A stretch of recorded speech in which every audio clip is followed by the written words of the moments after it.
there's no visual though. It's very unfortunate. You kidding me? Oh, there is a visual. There we go. I have to ask him to unmute. Unmute. There we go. Oh, 2021 still figuring out the unmute button. How good. Well, I mean, we're strength coaches. This is the best part of 2021, figuring out Zoom. Zooming all over the world, 3 time zones, 2 hemispheres. Unreal. Oh, beautiful. This was actually a fairly smooth one, considering, we're days apart. Yeah, I'm coming to you from the future. It's Saturday already. This is my favorite thing. Get stock tips, get everything you can from him right now. He knows what's going to happen before it's going to happen. Right. Amazing. So I always go to him for advice. It's something like I can't even, it's a weird thing. I can't do the math in my head. It's like, it's always 1 day ahead and 3 hours behind is how I do it from the West Coast, 1 day. Oh, so you're 21 hours, eh? There's 21 hours, but if I try and like add up 21 hours, it never works. I never have any idea what time it is anyway. You know what I mean? Beautiful. That's great. All right, so Dustin's filled me in a little bit about you. I'm Joe. So I've been at Westside for like 10 years, and Dustin and I served in the tactical sector for a little. Or Dustin, you were like over 2 years, yeah? Yeah. Yeah, and I was a little over a year. So he's told me a little bit about you. Why don't you just go into your story? Because I briefly looked into where you've been. It's more like where you haven't been. So I'd love to know where you haven't been by learning where you've been. So start, man. Fair enough. Man, well, I like to say to start off with, long-time listener, first-time caller here. Appreciate it. Damn it, that was my line. I knew we think the same way. See, this doesn't matter whether I do the intro or he does the intro. We're going to say the same thing. That's fair. It's nice to have a fan, Yeah. Nice. You guys are killing. I found you on Spotify this morning. I found the last one you did with the Irish powerlifters on Spotify. With Pete, yeah. Doing that's like a whole other level. Like we're having trouble with Zoom. Yeah, that's a whole other level of just fuck. Yeah, that's big so bad. Now. I had to change hosts, and so now I don't even know if that one's going to stay on there. This is the first one I'm going to put up with the new host. I can't wait. Yeah, I'm so excited. Oh yeah, that's why we saved you for when we got tester. Legit. Yeah. Right. We were just testing everything. Now we're like, now we're going to actually bring down the quality. Now we're going to actually ask for professionals to come on. Pete's going to hear that and send me a we're going to do a part 2 with him. So we are. Yeah. Okay. Right. Pete could be a fixture with that accent. It's fantastic. It is. Now, I got to ask before we get going, Connor, is your phone on? Are you on a laptop? I'm on a laptop. Okay. Is it on a radiator? Because that's where Pete's was, and it kind of overheated. It's actually sitting on top of a Tupperware box, so that I can get the camera right. But yeah, that's exactly what you need to do. Involved. His accent was incredible. What part of Ireland was he from? He's from what they would call Northern Ireland. South. So the deep south, which is actually the far north of Ireland. North. I meant the high north of Ireland. He'd be called what they call English territory. Where they still drink the blood of their enemies from their skull. And I quote, every time someone pulls something, he yells out in an Irish accent, "I can't do it for the cause." So great. Just like, it's so like Devil's Own, Brad Pitt, Harrison Ford, car bomb. It's so great. He's a great dude. He's so awesome. Yeah, it's amazing. Really enjoyed that. Man, so like you say, kind of like where I haven't been, I guess that's kind of that's part of the S&C industry at this point. I'm convinced, we're kind of working in this big pyramid scheme of S&C industry where everyone's trying to get these jobs at a livable wage, and you kind of have to do whatever you got to do to get there. And that's kind of been the driving force to just find open doors and opportunities, really. I mean, started off while I was still playing. I played American football, and started off like as kind of a student assistant while I was still playing. So like would come off the practice field, get changed, and then go like look after the weight room at the D3 school I went to for a couple hours every night. And that was kind of how I got my humble origin story. So, go from like cleaning protein shakes and, the whole thing, cleaning the floor. I was mostly like an extra janitor, an extra custodial person the first couple of years of my career, as most, I think, S&C coaches generally follow. It's like, you have to like earn your right to get through there, and you have to do all this stuff by, care and maintenance of the facility. It's like you sweep floors for years and years before you really get into the nitty gritty of being a coach. And I think that's kind of an American thing that we do. It's just like this kind of like honor and rite of passage as strength and conditioning coaches, that like we get the privilege to work with the athletes. And it's like, that's kind of how we go. And so you work through that, and it's like, well, now looking back, it's like I've been all over the US, a couple of different universities, worked through this random like American football club in the south of France. Came back to Seattle, worked for a private company there before I was in China for a couple months. And so worked with the Tianjin Judo Club before the All China Games, which I like couldn't make this stuff up. That's going to be that'll be for episode 2. We'll just talk about your living conditions in that one. In so China? we're not going to allow you to go into super depth on the Democratic I probably Republic of can. China? I'm probably under contract by the Communist Party or something. Can't talk about it. No YouTube, no Facebook, no Instagram. Yeah. And then it was just like a random couple of emails and a cup of coffee that got me down to New Zealand. So I was working I was in Colorado Springs, working for the Olympic Training Center there. Was kind of like this, like wanted to take charge of some of the more like sports science-y kind of stuff that we were looking into. Ended up sending a couple of emails to some people in New Zealand around, hey, I heard you guys are doing this. You're onto this. The strength and conditioning coach for the All Blacks sent me back a response and was like, hey, I'm going to be in Chicago for this game against Team USA. Like, if you're around, if you're in the area, you should come through. And like, looking back now, I definitely know how he knows how far away Chicago is from Colorado Springs. It's not like I'm just going to like catch an It's not hard. No. Hop on a 3-hour flight for a cup of coffee and then back home. But, I mean, this business is about opportunities and networking as much as it is what you have to offer on the gym floor. So you got to take those opportunities. So went for it, and then been down here for about 4 years. So okay, yeah, you did whirlwind tour. Yeah. No, Dustin, what do you got? That was an adequate job of kind of describing, where he's been and what he's done. But he's the one to blame too of how I got into this. Because I said from day one and still say that I'm not a straight coach, and I never had intentions of ever doing that.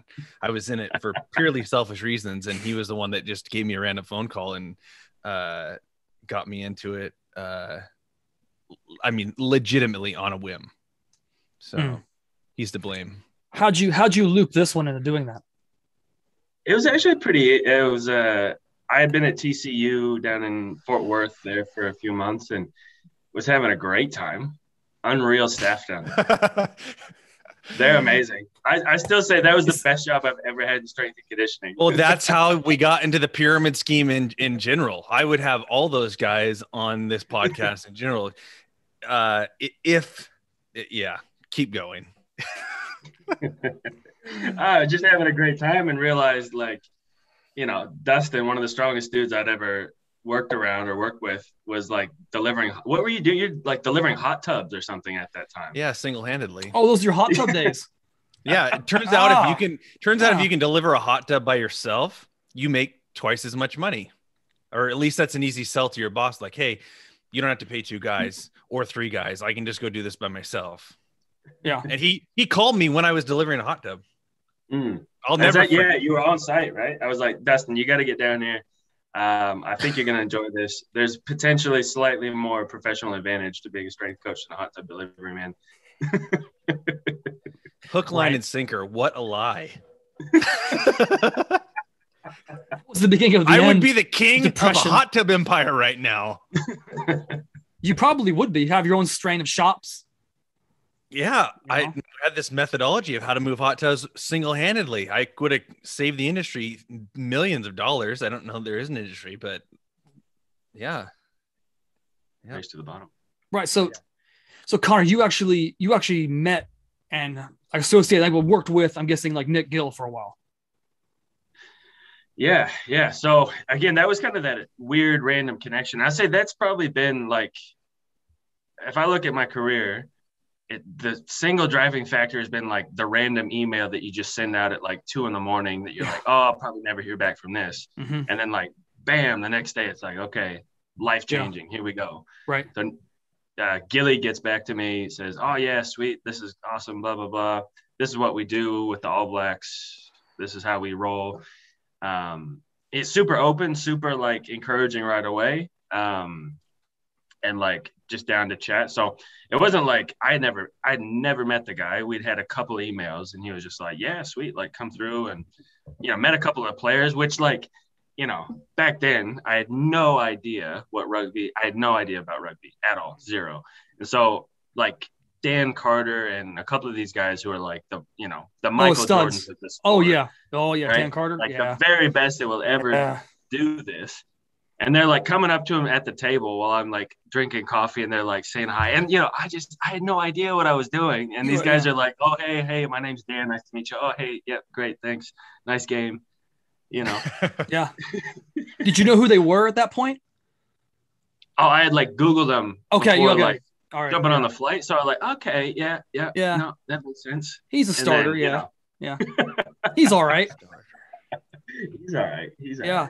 So I ask this. I gotta ask, Dustin. I'm pretty sure you and I are gonna get into Conor's philosophy here pretty soon, this training philosophy. But when I was at Westside, I reached out to Nick Gill a couple times. I never heard anything back. So I'm really glad he got, like, I know someone who was like reached out to him and he actually got back to, because I would love to know his training philosophy just in general. Because I know like Ashley Jones's, I've been back and forth with him. I get his, and he was with the All Blacks for a while. So I understand his simple compound movements. Don't do anything specialized. That's what they're going to do on the field.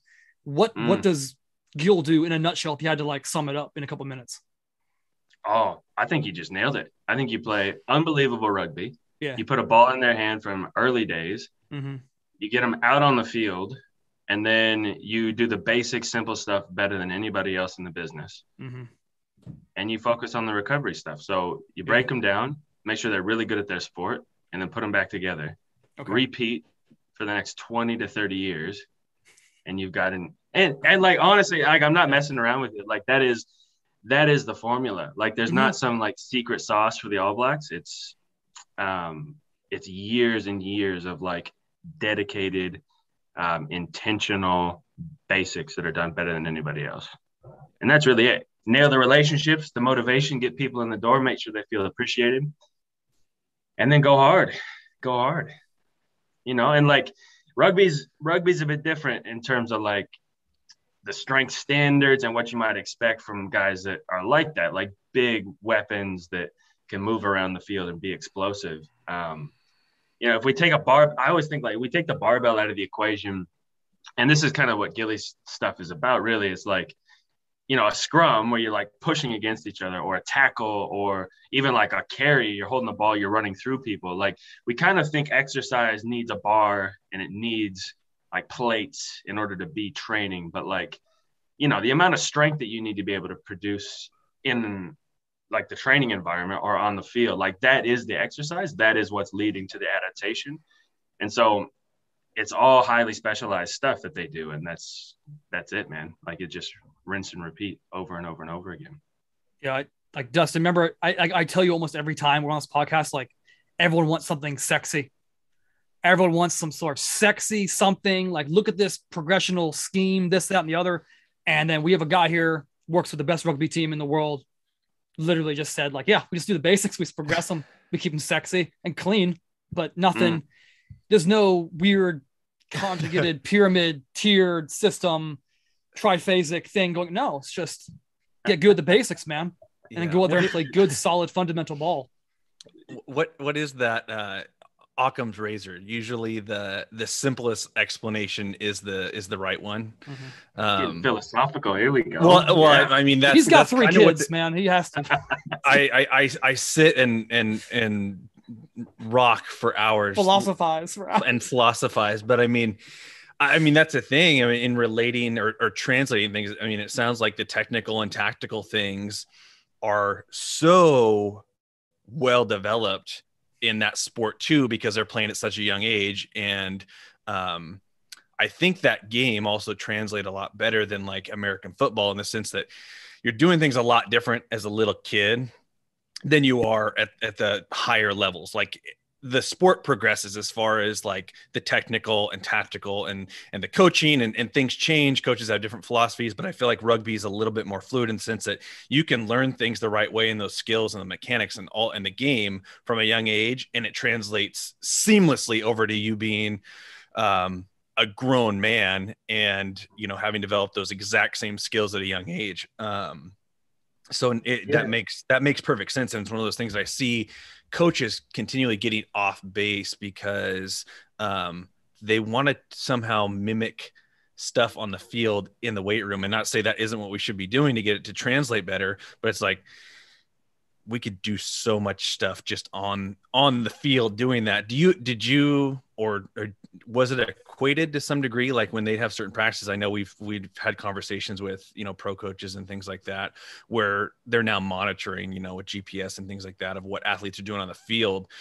But when it comes to rugby and you're talking like a scrum or something like that's a ton of work depending on what they're doing, those skill sessions. That's very similar to what you'd be doing in a weight room or push on a prowler. You're just doing it against a real human being. In season, especially, are you looking at those things and be like, hey, we don't need to touch this because we've already hammered that out. We're just going to work on the things that we're not touching to either prevent injury or just kind of not lose what we've built. You know, what were you guys like? Oh, definitely. And like, you know, again, like coming into New Zealand as an American and having just no clue about rugby, like the All Blacks kind of function similar to what like a Pro Bowl NFL team might look like. And I mean that like the All Blacks are assembled for like big matches against, you know, Wales or England or whatever. And so they're in camp for maybe 4 weeks prior to these big international games. Underneath that, and this is something, again, like clueless for me, but like I think maybe most people in the US don't appreciate like the depth of rugby over here. Is like underneath the All Blacks, there's a whole nother like professional league that functions similar to like an NFL franchise. So there are 5 Super Rugby teams in New Zealand that are fully professional and are together like as part of a season for 6 to 8 months a year. And so that's maybe the top, I don't know, like I'm not sharing secrets here, but like that's maybe part of the secrets of the All Blacks in New Zealand rugby is like you play a lot of rugby over here, even as a grown man. Even if you're 32 years old and you've been doing it your whole life, like probably 11 months out of the year, you are in a scrum, you're carrying a ball, you're kicking a ball, you're like totally immersed in this. And so in terms of like how you periodize and like the specific stuff and the skills, you talk about like, do we need to fill buckets in season? Like you're pretty much always in season over here. And so there's always kind of that piece around what are we getting from the field, what's specific and what's not. And so like if you're in a scrum every week for 48 weeks a year, like, yeah, like your maximal strength development looks pretty different in the weight room from the field, right? Like there's quite a big separation in terms of we really, and I'm generalizing for an entire country here, but like, you don't really think about like the specialized bit in the weight room and like the non-specialized, like there's so much energy poured into the field that like, you're just trying to keep them ticking along in the weight room and make like small changes over a long period of time. So it's not really like a big thing, but like the actual sports actions, like you're talking about, are quite closely monitored and then implemented throughout an entire calendar year. Yeah, no, that makes perfect sense. Yeah, that's definitely something that American football, like as you know, being a strength coach for American football, like that we don't do that. You know, there is X amount of months and then maybe a month or 2 extra if you go the distance, and then that's it. So you're talking about constant grind, constant, not even skill acquisition, right? At that point, it's a skill refinement and just constantly just getting better and better, more precise over a long course of time. Yeah, totally. And I think like, man, we're just really scratching the surface. You said like skill acquisition, skill retention. Like, I think we're really scratching the surface in terms of like implementing that kind of an approach and how we reflect that in our weight room and our skill development side. So like, you know, you hear that saying like, you can't teach an old dog new tricks, but like, we know that from like brain research and like neuroplasticity and stuff that like, actually you can teach an old dog new tricks. Like throughout our lives, our brains are probably our most like highly active, muscle that we have throughout the entire course of our lives. And so there's nothing to say that, you can't learn a new language when you're old. You can't learn a new skill when you're old. And that's the brain like taking care of all that piece. And so like, I'm at a training this week, and we have some of the best that have ever done it are out there talking about how do I catch the ball early? Where's my weight distribution? How do I pass the ball?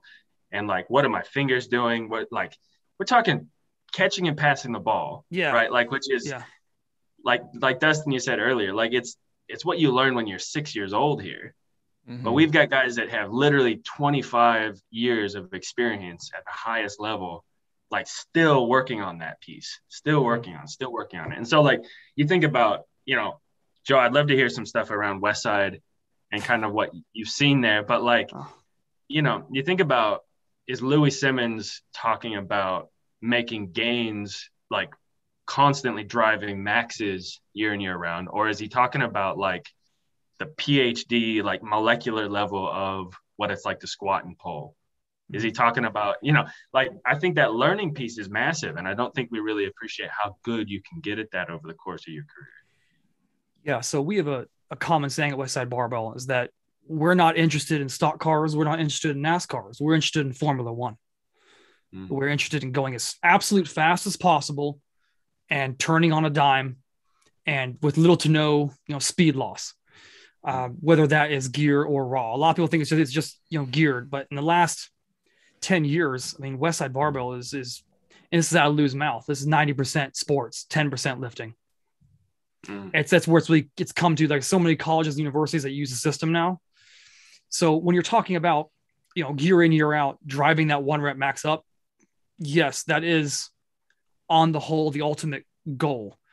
I vary from that a little bit in that if your deadlift goes from 400 to 600 pounds in the course of a year, that's great. Will that translate into vertical, like all kinds of fun stuff? Absolutely.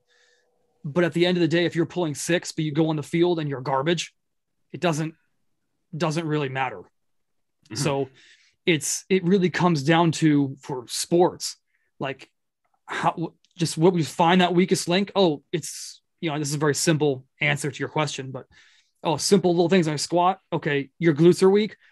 You'll squat maybe once a week and it'll be, speed squatting. And then your max effort days is going to be, or heavy day, depending on how you describe it. You're going to come in, you're just going to do heavy glutes, do 3 things for your glutes and then leave. Could be 30, could be 45 minutes and you leave. That's all you need to do, little pieces. And a lot of athletes, they either get it or they don't. They'll either be like, this makes sense. If you'll explain it to everyone, or they'll do it. And then they'll be like, well, I'm supposed to get better at squatting. This is not squatting. It's funny. I actually had a conversation with someone this morning about some athletes I was working with like about a year ago, and they just didn't understand it. You can explain it to them, but at the end of the day, they think if they're going to back squat, they have to back squat. Mm-hmm. They have to get better at that, which, like I said, like if you're doing it once a week at, moderate percentages, depending on if you're running a classical Westside system or a new and updated Westside system where you're pushing the percentages a little bit more, you're still making all your lifts. You're still hitting your speed barrier. Everything's, checking out fine. You're getting a moderate strain out of it with minimal rest. You're getting condition, strength, endurance. But the other day in the weight room, like why? If you know what you're weak at, why beat yourself down? Like if, like you just said, like rugby guys, they're 48 weeks out of the year. They're just playing the game and they're not playing it. It's not like they're going to go play the Wallabies and just be a savage and then go down to one of their Power 5 teams and kind of be a meh. I'll just kind of go 70, but they're not doing that. Get the hell out of town. Like they're not going 70% through anything. Am I wrong when I say that? No, you're bang on. And it does happen like that where like you're quite fluid throughout the levels. And so, Sam Kane, the captain of the All Blacks, I've worked with him while he was at his like super rugby level, like gone over, tested him, seen what he's done. And then he's come down to even the provincial level. So kind of below that, 3 levels deep, and played like rugby, played whole seasons of rugby at that level, like throughout like the highs and lows, like he might have a test coming up in 2 months, but he's actually playing 2 levels below that at the provincial level, just as part of like the overall scheme. And so, I mean, going back to what you're saying, like how prescriptive strength work can be, and like the finding those like marginal gains in terms of, yeah, we think you have like maybe a deficit in your glute strength and we need to target it with this specific piece. Like that whole process, like there's a lot to that. Mm-hmm. And it's, you know, like I think that's how you make your money as a strength coach, or as, you know, in this kind of general fitness industry, is understanding and like, you know, like zooming in. Like I always think like Google Maps, like, you know, you look at like a whole continent and like you zoom in and like all of a sudden like there's like state boundaries or mountain range. You go in again, it's like straight down to the street level. It's like you could see that the whole time, but you weren't zoomed in enough to really appreciate all like the nuances there. Mm-hmm. And that's kind of like, you know, that's high level coaching, I think, is being able to zoom in further on what everyone else sees as the same thing. And then, you know, a Louis Simmons or someone can pick up like a slight deficit here where you might have 10 other coaches in the room that are watching the same athlete and miss that. And I think that's exciting. That's cool where you're able to have such an established system like that. Yeah, I'm going to steal that. I'm going to use that. I'm not going to tell people it was from you. No, that makes so much sense. Oh Lord. Yeah. It's just like, I stole it from Google, you know, like there are no perfect. Google has enough money. I mean, that's the thing though. I found that that's actually being able to zoom in as you gain that experience. I mean, some coaches never get to the point where they can't just look at this big picture from 10,000 feet up. But I found as a coach, once you get to that point where you're able to zoom in and then you put yourself in a setting like you find yourself now, where you can address those issues on an individual level.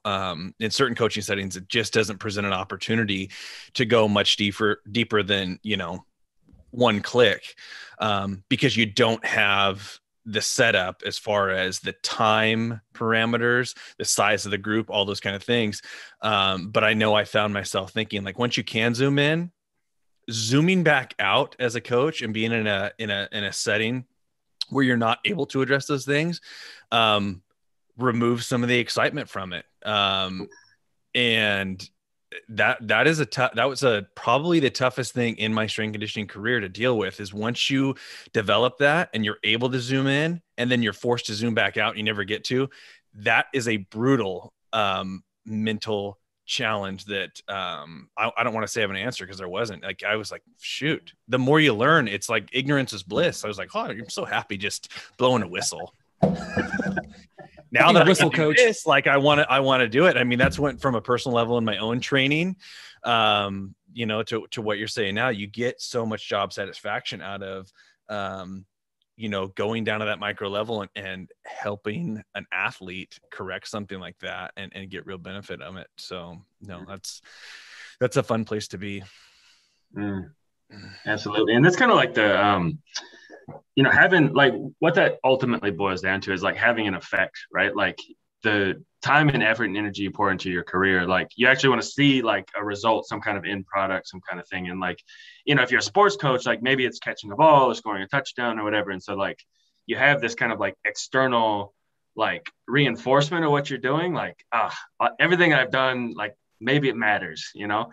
And as a strength coach, like, you know, you pour all that energy into somebody and like, you just hope, like, I hope this matters. Like, I hope this has something to do. And like, the more that you go in, exactly, like the more nuanced you get, the more chances you have to measure your effect, like on that athlete's, you know, performance, or however you want to call it. Right.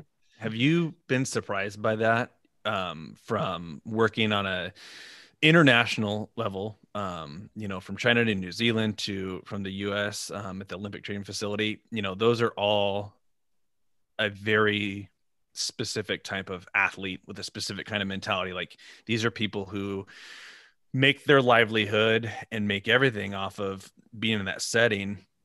And I think a lot of people on the outside make this assumption that, you know, they just do everything right. Have you been surprised in your career in some of those things to be like, man, everything is wrong with this person? I mean, they're still successful, but they either don't take coaching. It's like what Joe was kind of getting at, where, you know, you're reading them the recipe, but they're like, yeah, I'm not buying that. I'm not buying that at all. You know, you step into a program too. Now I think we come from a different generation of strength coaches too. Some programs, high level programs, have had the same coach for a long time. You come in with presenting new ideas. And our generation has definitely presented some new things, as far as, I would just sum it up to doing things smarter, not harder. And that doesn't take away from training extremely hard. But we've had more tools, and we've had a larger knowledge pool to draw from. We connect a lot better, and we can rob people of their fantastic ideas. And now that we kind of see that, and we're put in those situations, I don't know, do you have any insights into kind of dealing with those specific athletes and things that surprised you, or what it's like to step in and start making some of these changes to an old program, and revamping things and how people respond, or how to get them to respond? Yeah. I mean, holy hecker, that was a lot. I think there's probably a couple podcasts worth of I know. So detail in that. Address the simple ones, and without giving away your trade secrets that I'm sure China made you sign some sort of affidavit. Yeah, they have my firstborn child, but no, I probably shouldn't. Actually, no, I won't. That's a joke. We can edit it out.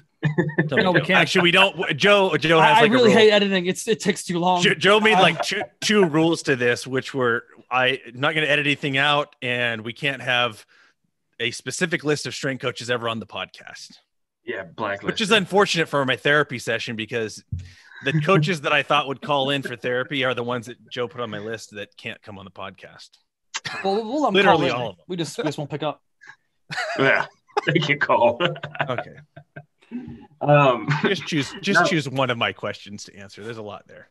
Oh, I think that's actually like so I was kind of talking about this the last week or two here, but if I could go back in time to like myself as like a strength coach just getting into it, I would have said, number one, there's no such thing as a new idea. Like anything that you think is like new and like innovative is going to like change the game, like for sure, you're like at the bottom of a long list of people that have already thought that. And like, also that list probably stretches back like several decades.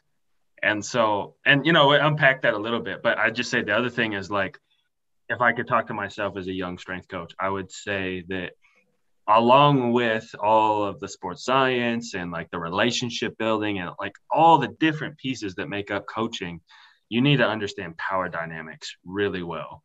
You need to understand how people's relationships affect decision-making processes and thought processes between different coaches and between athletes.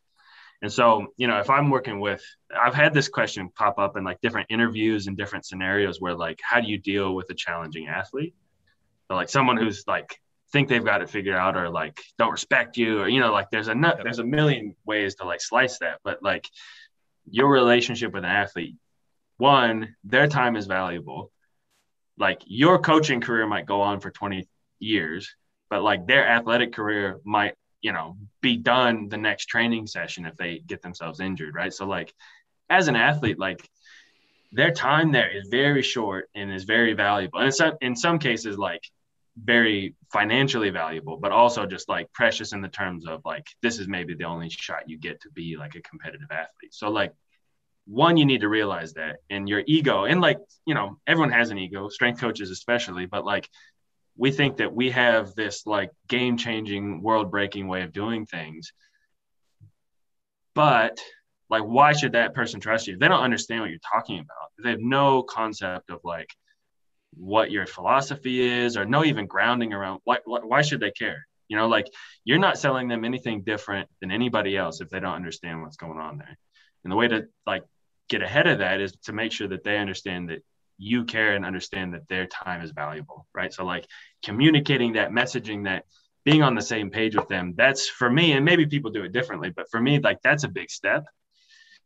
And so if I'm going to walk in and talk about change, like if something's been working for me, if I'm, you know, at the top of my game, I'm 27, 28 years old, I'm on the verge of a big contract, and like this guy wants to talk about changing stuff, like maybe your changes are actually really good and necessary, but like, again, there's quite a bit of risk around moving away from something that's worked, even if it was like quote unquote wrong, to something that's new, without having that understanding that, man, you really need to be right on the front foot of managing those perceptions, those expectations. Like all of that needs to come first before you break out the toolbox and like get into all the fun stuff around like monitoring and training and all this, you know, whatever. You need to care about the person. And like, that's, I don't know, in this age of like Instagram strength coaches, like you just smacked across the face on a daily basis with all these answers to like questions that don't exist or don't matter or irrelevant, right? Yeah, I think you bring up a really interesting point in that, and kind of piecing things together. When it comes to like nothing really being new. Yeah. So you go into an interview, it doesn't matter what you spew up on a board. They've probably seen it before. So what it really boils down to is, do they like you, the person? Does the athlete like you, the person? Does your head strength coach, your AD, like you, the person? Does the GM of the team like you, the person? And then when you go out on the field, are you that guy? Can you corral everyone? Because if you can't communicate in a weight room, I don't care how many degrees you have, you're worthless. I got told that by Coach Durning back at James Madison when I was interning there for like 3 years. Like, you can have straight A's in all the classes you want and have all the reference letters you want. If I put you in a room and you can't communicate from the football team to the lacrosse team to the swim team, and you can't corral everyone, keep them on a time clock in the NCAA, you're useless to me. You're a useless instrument. And one more thing, it made me think of this, but you said it when you're like, this guy could be making millions of dollars, and if he gets injured, he doesn't make millions of dollars. Dustin, maybe I've told you this before. Do you guys remember seeing that video of Larry Allen back in like, was it late 90s, really early thousands? He was I think it was a guard for the Cowboys, and he benched like 6 plates. Something 6 or 7 plates. Aware. Grotesque large bench, grotesquely large man. And the guy spotting him had his hands on the bar. So there was a lot of hate, like, well, he had his hands on the bar. And I know that strength coach. That's Benny Wiley. He's the head strength coach as of right now, still for Oklahoma. And I asked him about that. It's like, and he told me, he's like, yeah, I was there. That was the strongest I've ever been in my life. I benched 5 plates that summer. And he told me something, and it made complete sense. And this is one of those things, but when you have someone that level tell you it just reinforces what you know. And it was, that guy was worth $1.6 million. Yes. So, like, does it really matter? Will always be on the bar. Exactly. My hands, I don't get it. It will always be on the bar. Shit. They will always be on the bar. And this goes into a whole other rant. Connor, did you see that video of Myles Garrett squatting 600 pounds like 2 years ago? Remember that? Yeah. You do, because you're laughing about it. Yeah. How the strength staff there allowed that to happen? Oh, it terrifies me. Like, that was really scary. Oh gosh. And I don't even know, was it their strength? He opened up there. Yeah. Oh man, that was rough. But I agree with everything you're saying. Yeah, that's all true. Yeah. Yeah. And I mean, again, like, you want to chuck stones at people on Instagram, and like most of them probably deserve it. But it's also like, talking about the Myles Garrett thing, it's like, maybe that was like day one of his program, and like that's a total disaster, or maybe like, that's like some kind of like snapshot of like a long like progression thing where like, and something just happens. Like, right. It's hard to like take a moment and like dissect it. Judgment on it. It's way more fun to do that, right? Like, you don't have to you just chuck stones and like walk away. Like, it's right. Yeah. That's way more. That's what we do here. That's what we do here in the realms of strength. It's a great chuck large rocks from a far distance away. We want to make sure that when the rock hits them, they die, and we're far enough away that they can't return any sort of fire from anyone. Let's just get this down real quick. Myles Garrett is a man. He is a man, absolute man. And whatever Mason Rudolph said to him probably was really bad. So that's interesting that you say that, because maybe I could see how that could get misconstrued in the sense that when we look at stuff on Instagram, I'm not even one iota judging the person doing the exercise. I'm judging the asshole whose account it's on. And if we ever talk about someone on here doing something that we're like, that's a little dicey, I'm not upset with that person at all. For whatever reason, they could have found themselves in that garbage that dumpster fire of a situation. You know, nobody knows. It's the coach or whoever is on the other side of it that we're disappointed with. It's you know, it could be the athlete's fault. They could be hard to coach. They don't take instruction well. I've been there, so I wouldn't post those people's exercises. I mean, all this I post the stuff that looks really good. You get to a certain point too, where it's like, oh, I can only work with people who just do stuff good, or you work with people long enough that everything they do is good at some point. But no, that's interesting. And that's the business, right? Like if I was going to start like just a coaching Instagram page today, I would go totally the opposite way. I'd find the most like numpty, useless athlete with the worst technique and put them on my Instagram. Like show me the lowest common denominator of what my product is. And let's see what that goes like. You know, let's see, like take away any like logo, team label, anything. Give me the worst one that you have. And then let's see what the reception in the general like internet is, right? I mean, that's where the real proof would be, is doing something like that. You know, let me transform. If I can get Mr. Rogers to deadlift 800 pounds, like sign me up. I mean, this is my argument too, with like juiced bodybuilding versus natural bodybuilding. You would sell a lot more supplements with natural bodybuilders if it was given the prestige and money, because like, this is all they take. Food and supplements. These supplements are doing whatever extra on top of it. Whereas everyone knows in the bodybuilding industry, so-and-so, you know, that's 300 pounds at 4% body fat. It's not the supplements. We know now because of everything. It's like, it's the drugs. So it's kind of that notion of like the reality of things. I think if people then knew what they were looking at, you and I kind of touched on this conversation too, that world of Instagram and being an online strength coach or fitness personality, whatever it is seeming to be this race to the bottom as far as like stealing ideas, just kind of transforming things and putting your own logos on it. It's created a weird environment too. And it's also, you know, made it difficult. Goes back to kind of how we started all this stuff, is like, how do you discern what's good from bad? Because there's so much of it and there's so many things being sent out there, and people are, you know, now seeing questions like, oh, this might translate to me. Like, this is my problem. This guy's saying I need to do this. But you can then go out and find an expert of the same caliber that will tell you the opposite things. I mean, we live in this world now where spinach is going to kill you, or it is, you know, the most beneficial. I mean, it's no joke. I mean, this is a crazy thing. And the fitness side of stuff for coaching, I mean, strength coach is the same way. You can get someone that'll say this with so much certainty, and then you can get another coach of the same caliber that I would respect the same, say the complete opposite. That makes this very weird environment to kind of be a coach now because of that. Yeah. I mean, so I'm going to school right now. Segue, going to school. About done. Maybe this weekend. This podcast is actually a little break from finishing up school, but hopefully wrap it up.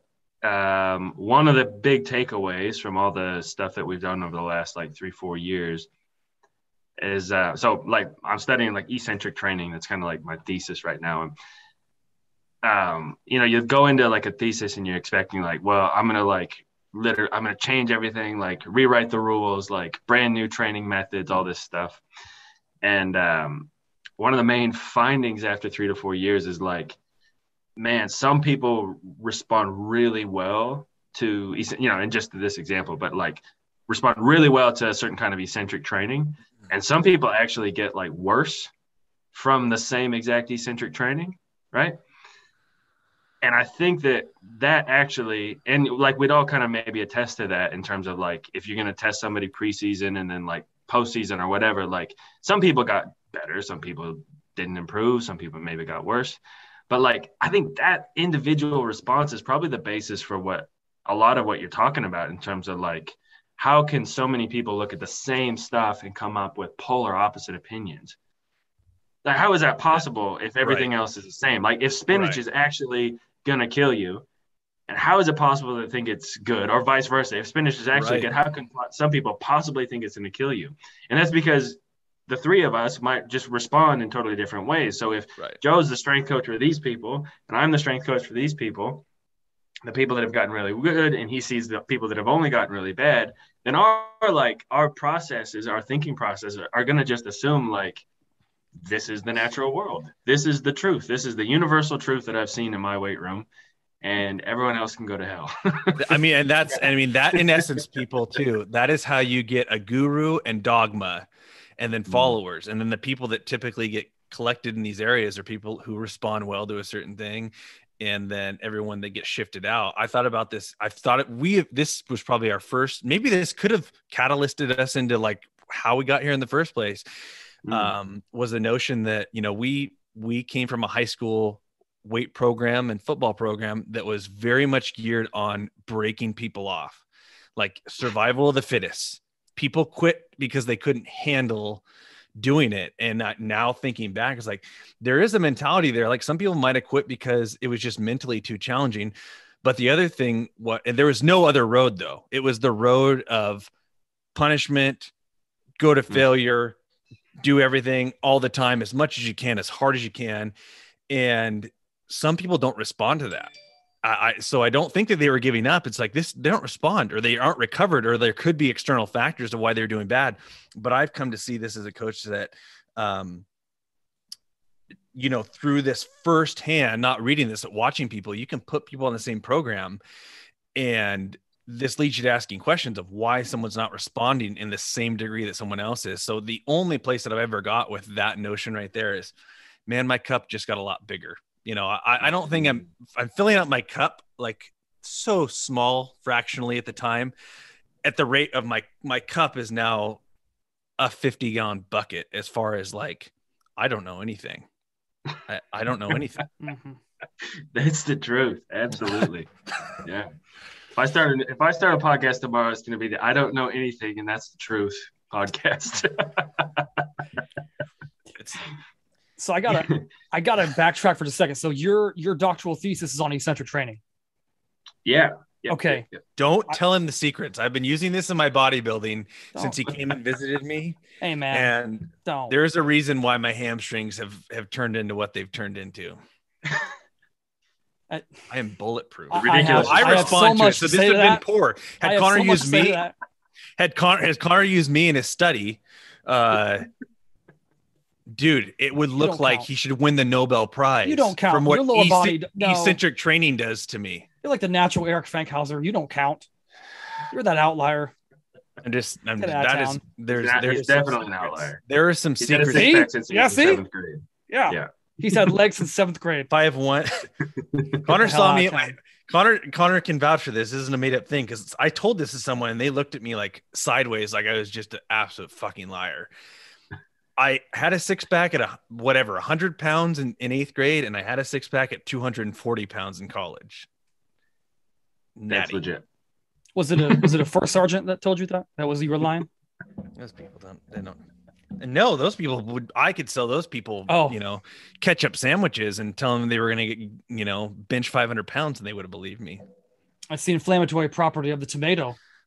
Yeah, it bloats you out. So your joints are protected. We haven't talked about this, but yeah, Joe, if you're interested, I think kind of the stuff that Connor's went into and utilized in the eccentric training realm is maybe the most fascinating, interesting thing that I've kind of come across. And also utilizing in my own programming. Yeah. He like, I'm constantly trying to make up new stuff. I'm trying to prove Connor's rule wrong, where it's like, nope, I was the first person to come up with this. Like, if there is a goal that I have, it's like, I want to do something that people legitimately haven't done. And he's usually a catalyst for like bringing stuff up and just gets my mind going. Yeah, I don't know how much depth you want to go in on some of that stuff, but I know exactly where I want to go with that. I very much enjoy it. I know exactly what I'm going to ask. All right. Catalyze this. Riddle me this. Catalyze this. Okay. So Cal Dietz, very, very big on triphasic. Of course, the first one is the eccentric phase. Your thoughts? Yeah. See, like, it's like, yeah. Burn it down. I'll say first off, I'll say one, Cal's a pretty cool dude. He's smart, quick he's responder to nice emails. guy. Yes. If you're gonna send out like a 2 a.m. email, He will get back he's to you. getting He will get at 2 a.m. probably, at 2:01 probably. Yeah. Yeah. Actually, yeah. Is this And like it a works. build up before you Yeah. take them down sort of thing? Yeah. Oh, could be. Well, no. The second thing I'll say is triphasic training. Are you kidding me? I'm not sure that there's been like, and like, you know, it's 2020 or whatever, like 2021, like things get picked up quickly, but like there's not a single continent I've been to where like triphasic training hasn't been like a thing that people do and is like understood. And I'm not sure if anyone's actually read like the book, you know, like they just like do eccentric, isometric, concentric, Sure, or yeah. however they want to mix it up. But like they call it triphasic training, and like they credit Cal Dietz in his work with that. And, you know, the other people that he's kind of like worked with along the way to kind of put that together as well. But eccentric training, it's a big one. It's like saying concentric training. Like, you know, there's a lot of ways to slice that apple. There's a lot of roads that lead to Rome there. And the way that is, so what I've seen generally with most people when they talk about like the eccentric phase of a triphasic program is like the slow duration submaximal eccentrics. Is that kind of what you're talking about, Joe? Is that No, I'm just talking about his typical like 4 to 6 week eccentric phase where you are loading above 100%. You're doing pure eccentrics, having people help you up with it and go back down like super maximal stuff. Yeah, super, yes. So excuse me, super maximal. Like, what's your take on that? If you had to fine tune it with your research, what you've seen, how would you fine tune that? Well, so that's the thing is like when people talk about loading up the bar with like a massive amount of weight, they generally talk about like a percentage of your squat max, right? Like we're going to go 120% or, you know, I've seen 150% of like your max. And like at a certain point, it just starts to lose like how relevant that really is. You know, like if 100% is what you can lift, then like anything beyond that is like what you cannot lift, right?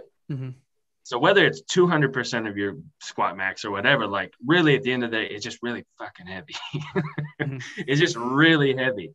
And so if you're going to do something like super maximal eccentrics, one, I'm not sure as a power lifter where that sits, you know, like I was reading some eccentric stuff at the same time I was watching Chris Duffin. This is like maybe last year's squat. What was it? Like 800 for 5 or something, or maybe it was 1,001. I think it was 1,001. Yeah, and he got 2 and 3/4 reps or whatever. Yeah, 2 and 3/4.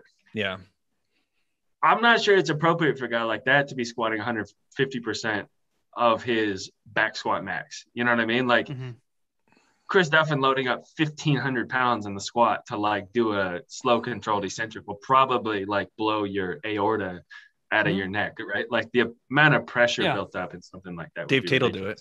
Dave Tate will do it. I'm sure he would. I'm sure people at Louis' place do that all the time. No, we don't. But Dave Tate will. He'll find a way and he'll do it.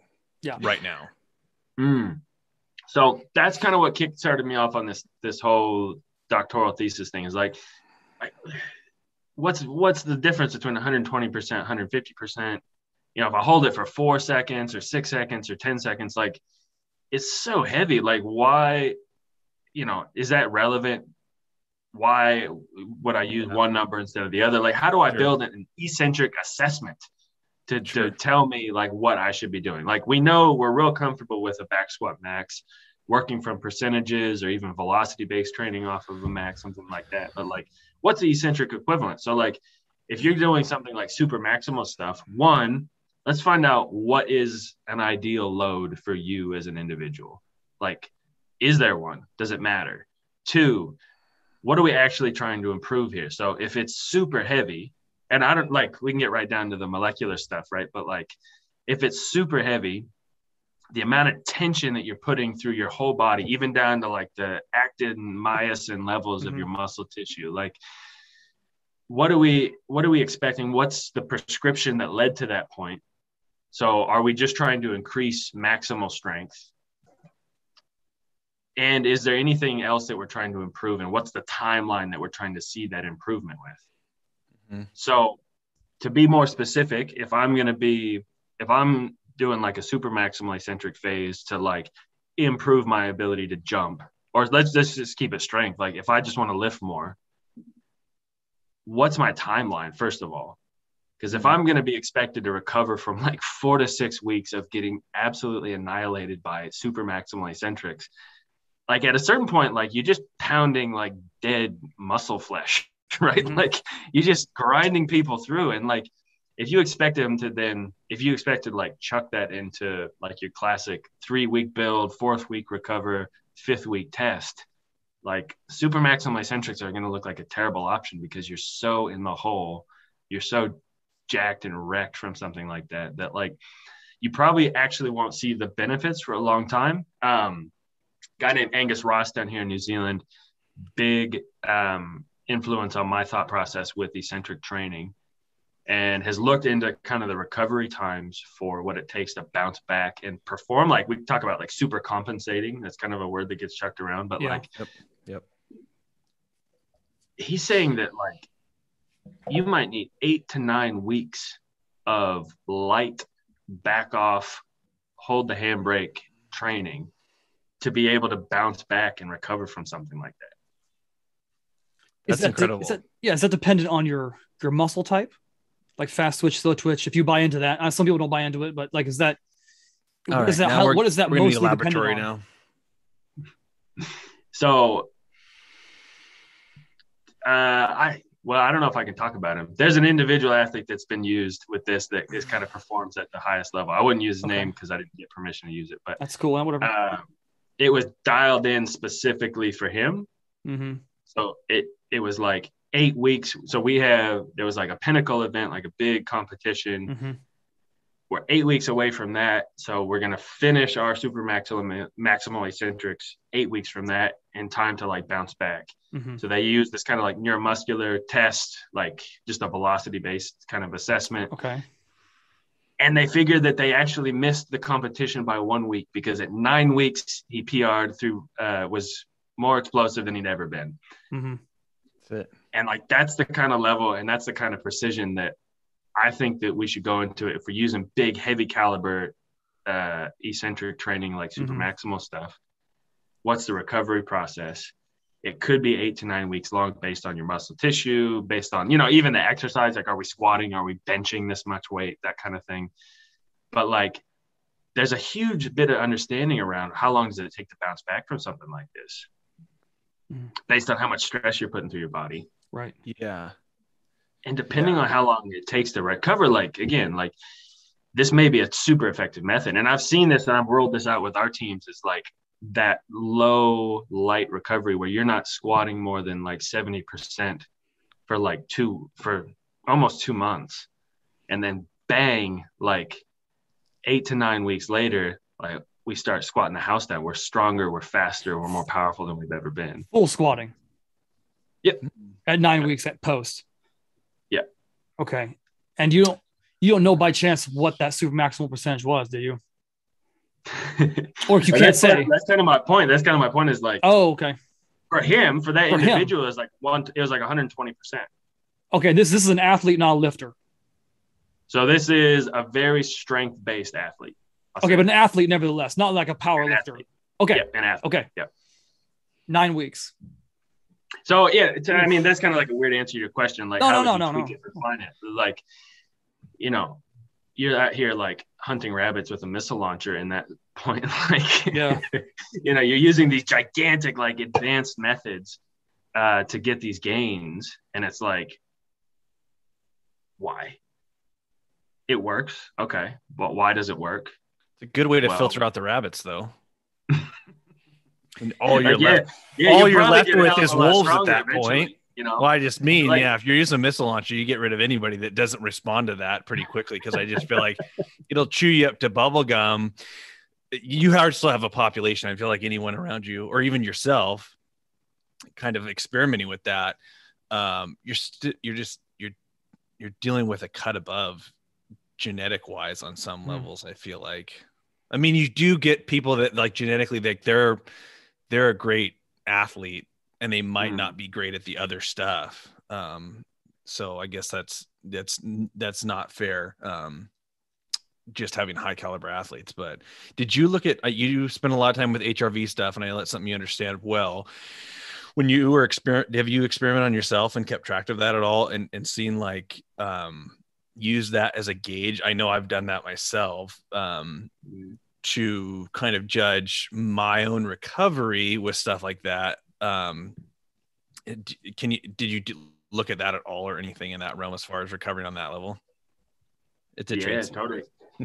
Yeah, no, not a trade secret. I mean, it's pretty like HRV stuff is, I say like no new ideas really ever exist, but like HRV stuff came from like 1950s, 1960s, like Soviet Union, like cosmonauts or whatever they were called, like, to cite your sources and like kind of give homage to people who actually come up with that stuff. Like those guys probably, and maybe they stole it from somebody else, but as far as I understand, like those were kind of pioneers of that approach. Definitely used it, still use it. HRV is a whole can of worms in terms of like, how do you implement it? I'd say probably most people, unless you have like a real good understanding of like your own training and like how you want to shape that over a year, like your periodization scheme, that kind of stuff. Like, again, it's probably not really warranted because it's a real like fine kind of detail piece that like really, if you're just honest with yourself, like, how do I feel? If I feel like shit today, maybe we'll change the training a little bit, or maybe, go hop in like an ice bath or something, like use some recovery, like intuition, I think is kind of a big piece of that. And like HRV is maybe how you measure some of that intuition around your body. And so if you're looking to quantify it, put a number to it, then and if you're in a professional training environment where like every single day, you're trying to like maximize the 24 hours in a day in terms of like recovery, tendon recovery, like muscle tissue, all this kind of stuff, like then HRV becomes really, I think, quite valuable, because you're having to start making decisions around like, Tuesday is a max strength day. Do I need every piece of that? Can I go even harder than what was planned because I'm recovered more? Does that change like the time course of the rest of the week? Maybe. I think HRV is pretty cool. I think, again, it's something that we don't really fully appreciate on how to like integrate into a performance plan. But again, it's like the Wild West out there. I think that in 20 years, there's potentially some cool stuff that we'll look back and have like built and developed with heart rate variability. That's kind of my secret retirement plan that I'm not going to talk about anymore, but nice. Nice. We all need to retire. Yeah. The sooner you figure it out and the sooner you retire, the more we can just craft the ultimate training program. That's it. Mm-hmm. Mm-hmm. Mm-hmm. So I got to go back to the Eccentrics. It was HRV was very fascinating. It's fascinating, but I heard enough of that at the Westside with Russians and Bulgarians and different ways they implemented it. It's fascinating, but not as fascinating as the Eccentrics in 2021. And so theoretical 120% for this stud.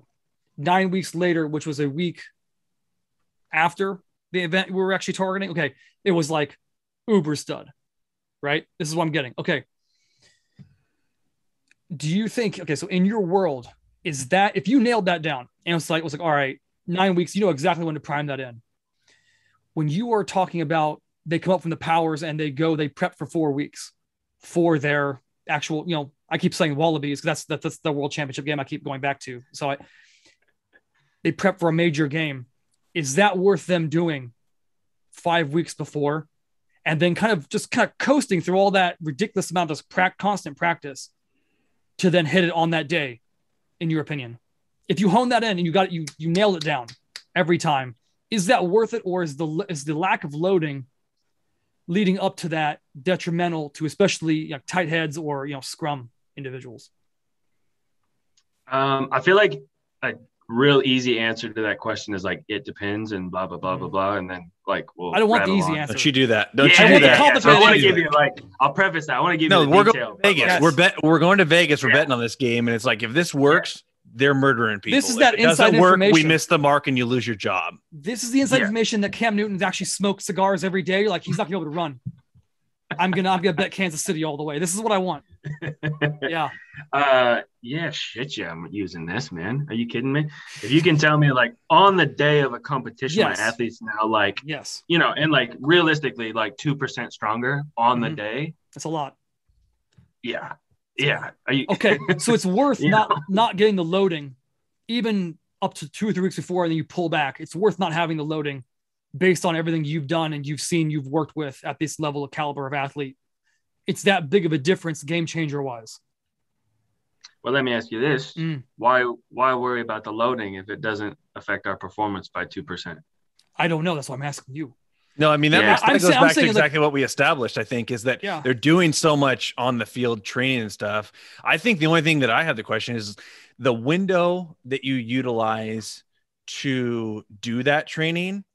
What is the risk of injury during that window where we're still practicing the same, or you'd have to utilize it in a window where you actually have that quote unquote mini off season where you can control the external factors outside of the weight room to implement something like that and then allow that to transpire. And that, you know, doing that before a big match, I don't know that window would necessarily occur, or I don't know.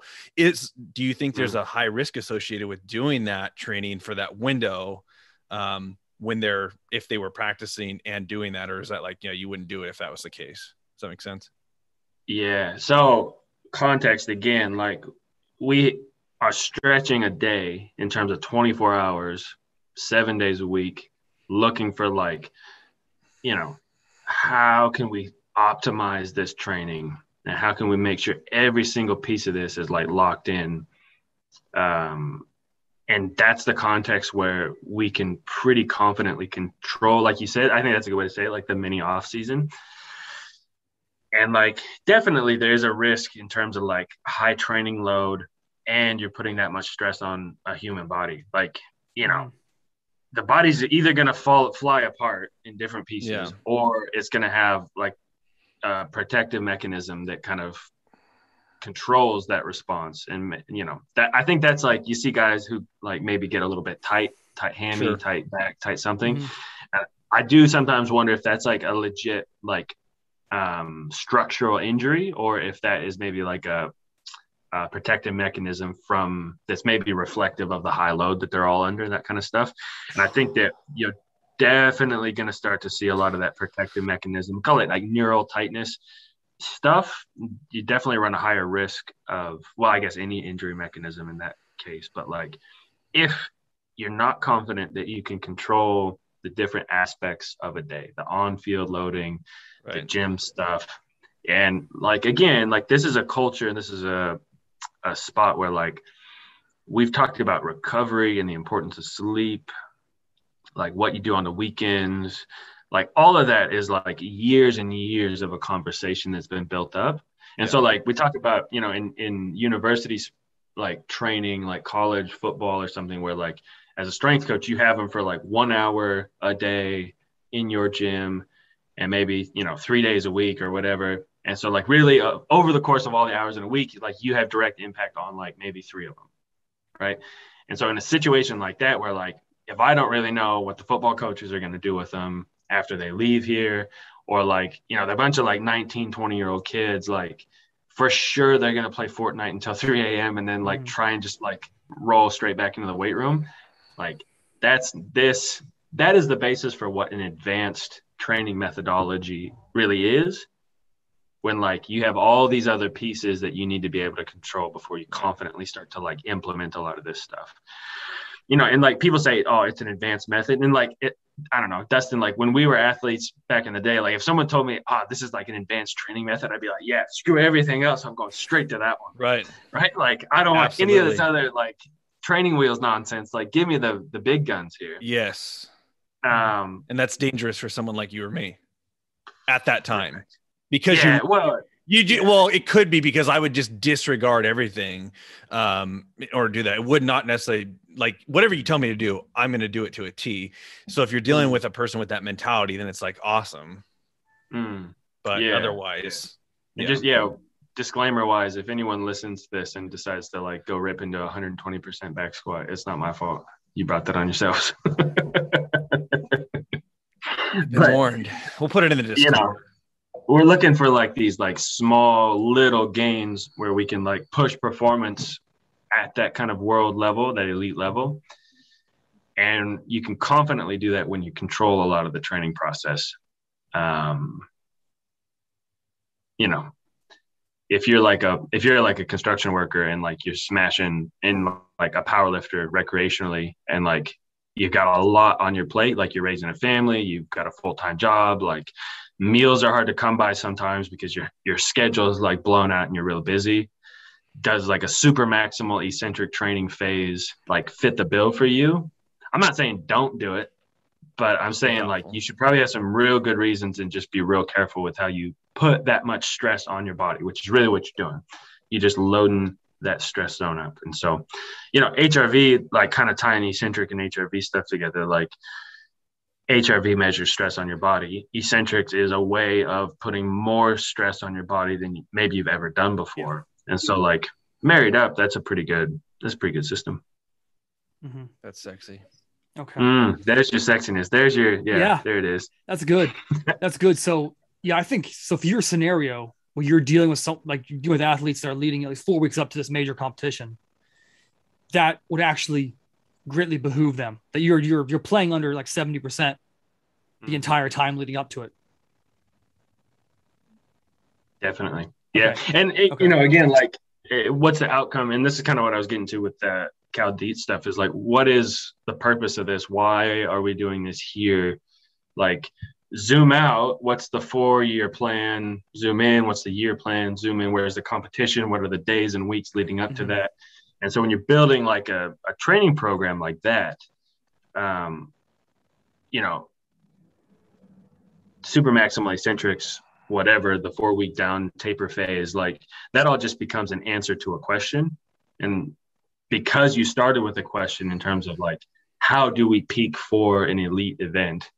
What does it mean to peak? How long does it take to taper and then peak? Like, you know, I'm not just saying like bang 4 weeks, bang 8 weeks, bang 120%. Like those are answers to questions that have been posed and then like pursued for a long time. And so it's important, I think, that like, again, here's another podcast, but like start with the question, start with the why, start with what the hell are we doing first, go 5 layers deep until you can't ask any more questions anymore, and then work to find those answers. And a lot of times we hear stuff, and, you know, like Cal Dietz does go into some of this, like in his triphasic books in terms of like where it comes from and why you're doing this. But like so often we just skip straight to the back in terms of like, okay, what percentage do I need? Yeah. Like it's 70%. Yeah, got it.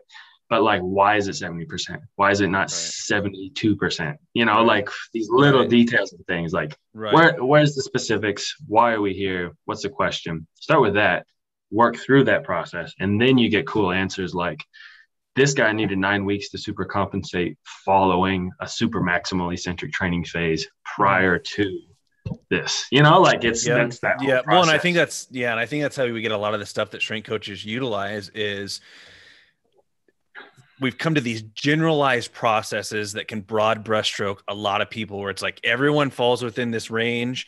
This seems safe and adequate and produces good results for everyone that does it. Some people respond a little bit better. Some people respond not quite as good, but everybody responds in a positive way.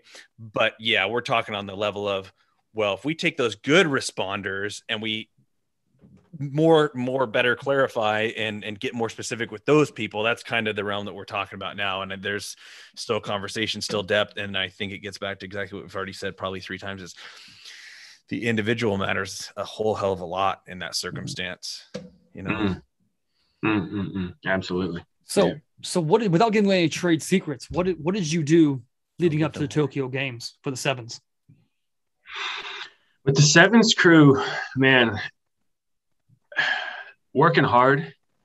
Oh, wow. That's great.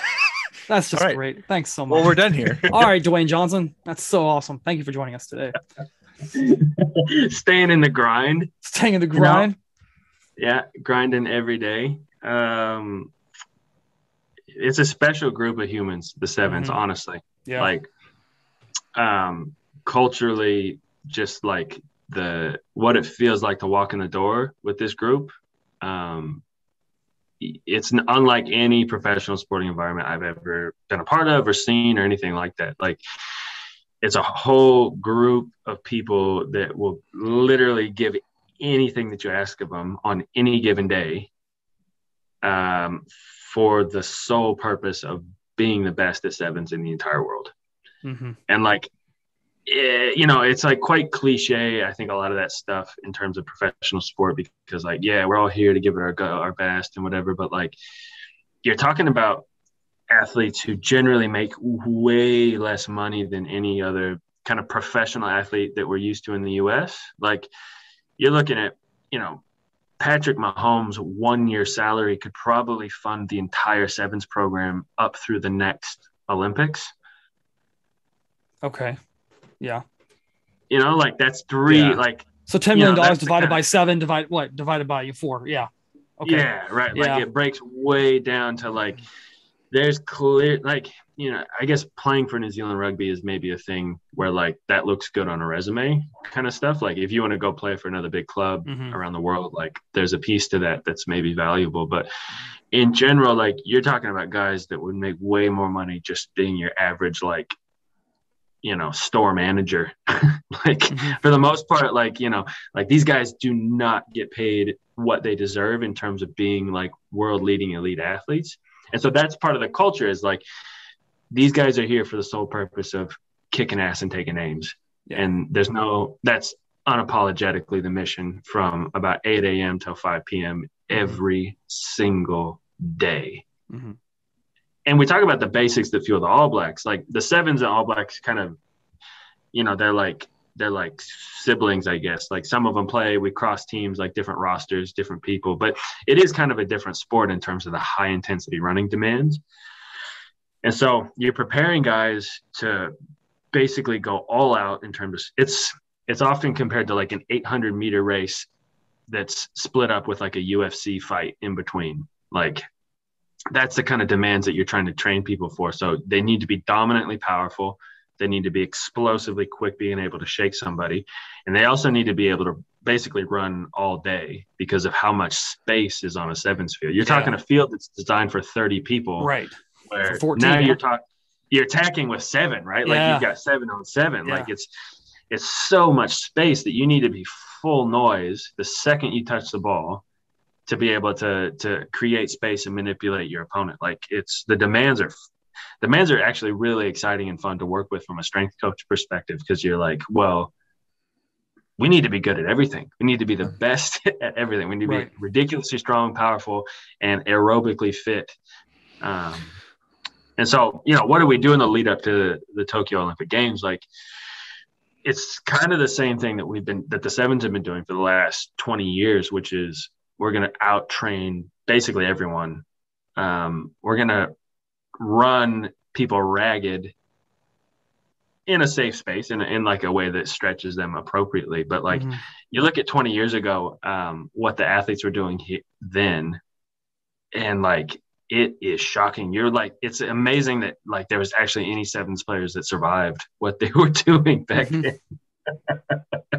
Like, running like repeat 40s for a fitness test, straight into shuttles, like 100-meter shuttles for a fitness test, straight into like a 5K run for a fitness test. And that would be like day 1 of your fitness camp. You like get off a plane, arrive in town, like that's your first morning session, and then you come back for another rugby session that afternoon. Like, ridiculous stuff that like you just laugh about now, because it's just like, man, this would break fools. Yeah. So hard running. The heat was kind of a big thing for us in Tokyo in the lead up. Like, there's a lot of chat around it being the hottest Olympic Games on record. So like, heat acclimatization was like a big thing for us, making sure people were ready to manage that, because you might be, rolling out from an air conditioned room straight into like a 98-degree like facility, and then straight into like a stadium that's been baking in the sun all day. And like, in sevens, like when you make it to the final, you have 6 games in 3 days in the Olympic format. And so you're playing like off and on, off and on, off and on, and off and on again. So you have to be able to manage that heat, the running load, all of that stuff. So that was like a pretty big factor for us getting into it. We even ended up kind of contracting like a physiologist to help us kind of manage that process. So, excuse me, heat acclimation was a big one. We have like an environmental chamber at our training facility. So like we could do altitude, we could do heat, we could do humidity, and we can like roll treadmills and like whatever kind of exercise equipment we need into that. So the whole team is basically working out at any conditions on the planet. So like if you want to do like a squat max in Death Valley that's also on top of Mount Everest, like that's all possible. So I'd imagine that with the heat being an issue, was the humidity an issue for them? I'd imagine it was. Tokyo is really humid, man. More than New Zealand. Yeah. So Tokyo in summer, and like I guess there's different parts of New Zealand, but Tokyo specifically in summer is an oven. Like you get quite a bit of I forget what they call it. It's like because there's so much concrete and buildings and that was my next question I was going to ask you. The buildings just kill the air. There's no air moving anymore. Small furnace. Oh hell. Totally. Yeah. And it like even when the sun goes down, like the heat of the city just like cooks all night. And so you don't really escape it that well. So like even in the Olympic Village, like you might be in your air conditioned like little room, but then like the walk to the dining hall is like an oven. Like you're sweating and like you're outside for 30 seconds and you're just pouring sweat straight away. So it's like hydration, all this other stuff that comes into play with that. So that I imagine that became the priority number one when you realize like 2 days in, like stay inside, stay in air conditioning unless you absolutely have to get out. Like did you have like food sent to their room? No, not from a heat management standpoint. It was, I don't know we got like this lucky draw where like we were across the street from the dining hall from like the big facility. Oh, nice. Yeah. And it kind of, when you're in the Olympic Village, it kind of just looks like a small like city block maybe of like New York or something where like there's kind of like these mini high rises right that are all kind of packed in relatively small area. And so some countries like will get their own high rise that are, closer or further away from the dining hall. And the level, I mean, here's the thing, like the level of detail that people go to in the Olympic Games, it's like they had, so I think it was 2 years out. So pre-COVID, they had like people going in to like the village, like where it was being built, and like counting the steps in the distance and like how many stairs people would have to like cover. So if you're like a triathlete or something, you might have like this distance that you need to race. Yeah. But like on top of your demands of the race, like you might also have to cover like 3 miles a day walking to the bus. You might also have to cover like, 100 flights of stairs totally up and down. And so like that all plays a role into like what you're preparing the athletes to do. And so like most people wouldn't get their meals maybe delivered to the room, just like logistically it might be challenging, but they're also like saying there's like they're telling the cyclist to like sit down, don't move anywhere. If you want to go during this one time window, so you're only making one trip, like they're trying to like limit all these little tiny things. No, I'd imagine they'd be on like a GPS. I imagine everyone's on GPS. They know exactly how far they're walking, how many calories they're burning. Everything's calculated in. It's like, well, you need to have an extra 2/3 of a crispy bar. Something like that. Like really. Oh yeah. I mean, at that level, no joke. Like you're talking about like, no, the level you're talking about, you have to take those like that, like 2% you're talking about. That's a lot. That's a hell of a lot, man. And if you're telling me that you track me for 3 days on GPS and calorically, I'm still in a surplus of where I need to be, as opposed to the other guy who's, negative 400 calories. Yeah, I'm going to outburn him. I'm outwork him the last little bit of the match. Absolutely. No, that's like a big that difference. It all plays. It's at all like a measurable difference. Now, whether or not the ball bounces your way is kind of a fun little bit. That's factor, but totally. Yeah. You have to be prepared for that kind of stuff. Yeah, absolutely. Well, hey, Dustin, do you have anything else? We've had Conor on for almost an hour and a half. I don't want to keep him from his doctoral thesis. Studies. So yeah, I mean the woman's doing that right now too. She's in her last semester. So as much as I have to do this to, have a conversation with the guy, I have to schedule him for a podcast to actually talk to him on the phone. So I'd love to keep him come on. I would like to talk to him every day, but yeah. I only have arbitrary things unless he wants to dive down the deep rabbit hole of veganism and what it has done positively for your life. Are you vegan or are you vegetarian? We're not going down the road. Wait, what? Vegetarian. We're not posting. Yeah. Oh, we're not posting this. Oh, vegetarian. Okay. Well, that's not the same. Yeah, I've just That's ruined not all the your ratings, bro. I've just totally sunk it. I'm gonna send you a multivitamin, and it's called a steak. He's got an avocado tree in his backyard. Of course he does. But New Zealand, everyone has an everyone's got avocado tree. Dustin, don't you know that? I tried growing one in mine. It was that'll work. That'll work in your environment. I thought it was possible. I figured if I can grow an avocado tree, I can grow my biceps, right? You just took an avocado and just put it in a hole, didn't you? That was what you meant by planting an avocado tree. No, I sprouted it. You prop it up with toothpicks and fill the water halfway up, so only the seed is covered partially. You wait for it to sprout, which takes an absurd amount of time, by the way. You got to be real patient. Then you can plant it, and I believe you have to plant it specifically, it has to be tipped the right way and planted in the ground the right way. I might have screwed it up at that point. There's a real science to growing an avocado tree from a seed. I will have you know. Borders open up here on like April or something. So both of you guys come down. We'll plant some avocado trees. We'll lift some weights. He had Joe. He actually we'll wrap it up. But I forgot about this until you started talking. You have some machine down there, like an eccentric machine that can do something specific, don't you? He has access to some stuff that, like, Joe, both of us, I mean, being very particular and interested in training equipment, he has access to something that you've never even heard of. Is it a Kaiser? What is it? It's an eccentric cycle ergometer. An eccentric cycle ergometer. Well, that sounds horrible. Yeah. Let's do it. The pumps. The quad fantastic. pump. If I could, yeah. Oh, it ruins Jesus. people. It absolutely breaks people. You can ramp up how fast that motherfucker's going, and that sounds great. Force and velocity, right? So you just do some dirty stuff. I really hope the border's actually open, because I'm now in a financial place. We're going to New Zealand. It's not a big deal. I can go down there, and this nonsense is really grinding my gears. I would have already been there. So do a whole nother. We'll do part 2 down here.